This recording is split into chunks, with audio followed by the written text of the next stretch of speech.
अस्सलाम वालेकुम वरहमतुल्लाहि वबरकातुहू। दोस्तों आउं अली हसन अब्बासी ऐं अॼु करे मुंहिंजो चैनल पहिरियों दफ़ो ॾिसी ॿुधी रहिया आहियो त बराए महिरबानी मुंहिंजे चैनल खे सब्सक्राइब कंदा, बेल आइकन खे क्लिक कंदा ऐं जेकॾहिं मुंहिंजी ऑडियो पसंदि अचे त उनखे लाइक कंदा ऐं कमेंट बॉक्स में पंहिंजी राय खां आगाह कंदा।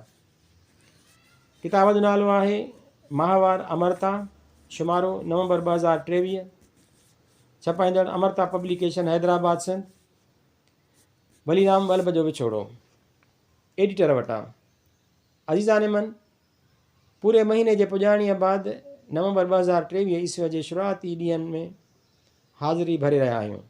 इन उमेद सां तव्हां जिते बि हूंदव ख़ुशि हूंदव। सियारे जे इब्तिदाई थधियुनि मिठियुनि रातियुनि हयातीअ में हिकु भेरो वरी पेर धरियो आहे। इन्हनि ॾींहंनि लाइ चयो वेंदो आहे त किताब पढ़ण जो त मज़ो ई और आहे। सो अमरता जे पढ़ण जो सवादु बि अव्हांखे ॿियो ई महसूसु थींदो। मवाद जी चूंड ऐं उन जी पेशकारीअ जी हुस्नाकीअ ते हमेशह जियां घणी महिनत कयल आहे। उमेद त तव्हांखे वणंदी ऐं उन सां गॾु सियारे जूं सर्द रातियूं पक अथव त उनखे वधीक हुस्नाक बणाए छॾींदियूं। पोएं पहिर जे पांधीअड़े जो विछोड़ो।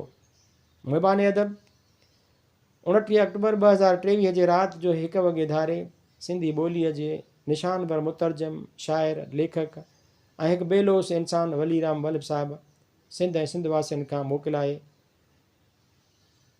सरोम दुखम दुखम सर्द रातियूं बि कहर कंदियूं आहिनि।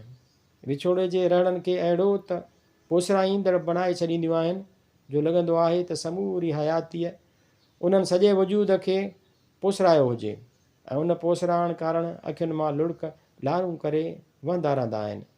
हिन भेरे जे विछोड़े जी रहण ऐं उन जी पोसराइण जो कारण सिंधी अदब जो उहो पांधीअड़ो आहे जंहिं सिंधी अदब खे आलमी अदब मां कई किताब, नाविल, कहाणियूं, शाइरी ऐं इलावाज़ी घणो कुझु तर्जुमो करे ॾिना।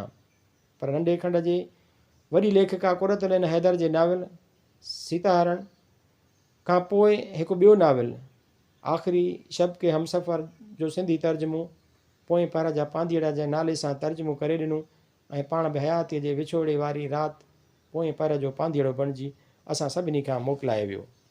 अल्लाह साहिबा निकिलो इल्मु अलाए छो मुकमल कल दरवेश फ़क़ीर खे वॾनि माण्हुनि जी मुहबत ऐं सोबत थोरी उमिरि में घणी नसीब थी आहे। वॾा माण्हू पैसे पंजण वारा न बल्कि नामवर ऐं निशानबर, पर रुॻो नामवर ऐं निशानबर न पर उमिरि जा बि वॾा। इन ॻाल्हि ते मूंखे बि हैरत थींदी आहे ऐं पंहिंजे पाण खां अक्सर सुवाल बि कंदो रहंदो आहियां त ईअं छो आहे।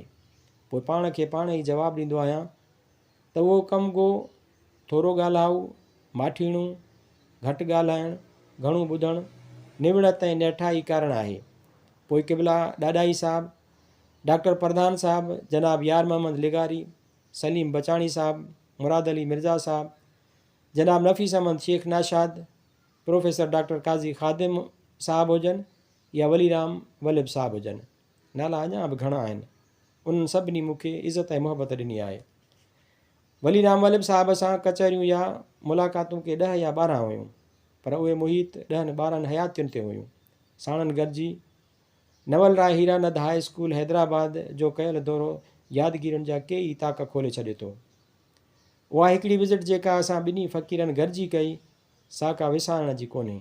ऐं पोइ हैदराबाद जे हिन तारीख़ साज़ शख़्सियत नवल राय हीरानंद बाबति अमरता जे हिकु शुमारे में टाइटल आर्टिकल बि वल्लभ साहब लिखियो, जेको नवल राय हीरानंद जे ज़ाती शख़्सियत, संदसि भाउ ऐं ख़ानदान बाबति हिकु अहम दस्तावेज़ आहे।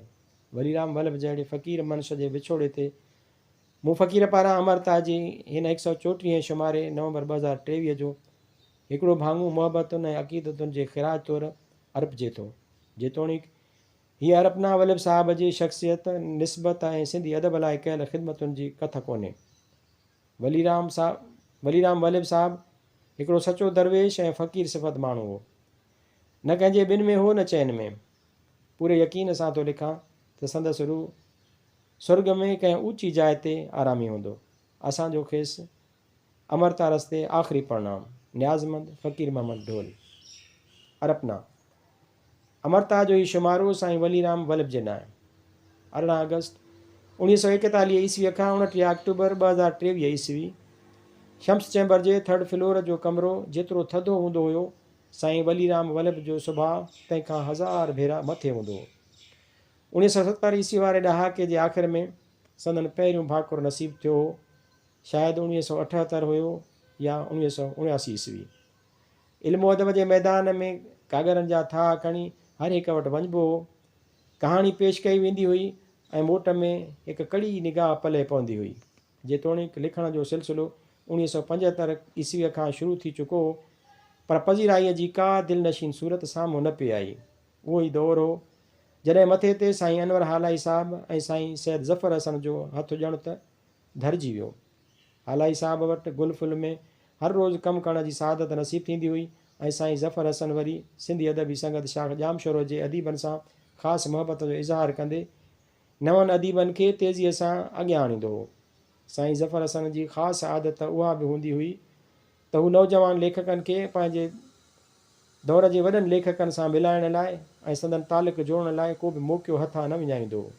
यादि अचेनि थो अब्दुर रहमान सियाल राही चन्ना ऐं मां महमूद मुग़ल साईंअ जे मुहबतुनि जो ख़ासि मुहावर रहियासीं। तंहिं ज़माने में सदर में परफेक्ट प्रेस साईं ज़फ़र हसन जी हूंदी हुई। हिकु भेरे हिकु फाइल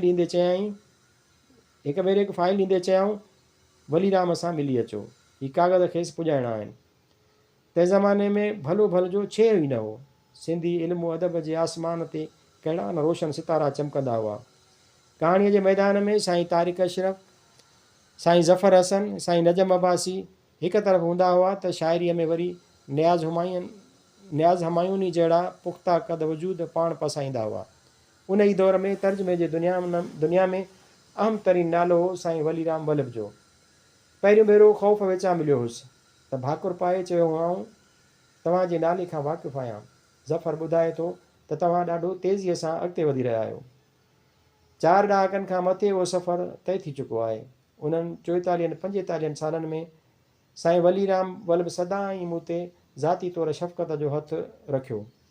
उरिलोराल स्टेशन ते अहसास मीरल जे सहेड़ियल किताब सुखनवर सिंध धरतीअ जे हवाले खां 2 सेप्टेम्बर 2018 ते तक़रीब हुई। मिंथ कयमि त तबियत में हीणाईअ जे बावजूद बि गॾु हलिया ऐं सफ़रु ॾाढो एंजॉय कयऊं। इंस्टीट्यूट ऑफ सिंधालॉजीअ में अदा गुल मोहम्मद जे कुलीग वारे हैसियत सां हुननि अलॻि प्यारु ॾिनो। आरसीअ में लॻातार छपजणु संदन मुहबत जो ॿियो इस्तारो रहियो ऐं गॾोगॾु खुलियल दिलि सां तारीफ़ कंदे पुठीअ ते ॾिनल संदन थपकी मुंहिंजे लाइ ॼण त हयातीअ जो वॾो असासो आहे। वल्लभ साहिबु हिकु अमली लेखक हुआ। हिननि हयातीअ में कंहिं बि महफ़िल में कंहिं बि मौक़े ते बिना तयारीअ जे शिरकत न कई। हू सदाईं पंहिंजो आर्टिकल तयारु करे ईंदा हुआ ऐं फिलबदी ॻाल्हाइण खां पासो कंदा हुआ। किताबनि जी महरत हुजे या का ॿी इल्मी अदबी सरगर्मी हुजे, खेनि हुन ॻाल्हि जो मुकमिल इदराक हूंदो हो त ॻाल्हाइणो किताब ते आहे या साहिब किताब ते आहे। मां तक़रीबन 40 साल इल्मी अदबी महफ़िल जो मेज़बान रहियो आहियां। सिर्फ़ु साईं ज़फ़र हसन, साईं अब्दुल कादिर जुणेजो ऐं साईं वलीराम वल्लभ उन खाने में फिट अचनि था, न त हूअं त अलाए केतिरनि ॻाल्हाइण वारनि खे ॻाल्हाइण जे मौज़ूअ जी ख़बर देरि सां पवंदी आहे। हिकु लाइक़ु उस्ताद जियां, हिकु भरपूर एडिटर जियां ऐं पंहिंजे हुनर जे मुकमिल ॼाण रखंदड़ वजूद जियां हुन असांजी परवरिश कई, सेखारियो, संवारियो ऐं अॻिते वधायो। संदसि सुलूक जेतिरो महिरबानी ऐं थधो हूंदो हुयो, संदन भाकुर एतिरो ई गरम।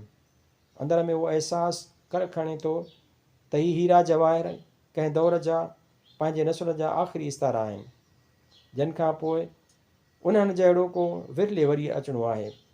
अमरता ऐं असांजो सॼो सथु संदन मुहबतुनि, शफ़क़तुनि, सिख्या ऐं साथ लाइ थोराइतो आहे। हिननि जेकी कुझु असां लाइ कयो, तंहिंजी अदायगीअ लाइ असांजा ही लफ़्ज़ पूरा पइजी नथा सघनि। महमूद मुग़ल, फ़क़ीर मोहम्मद ढोल।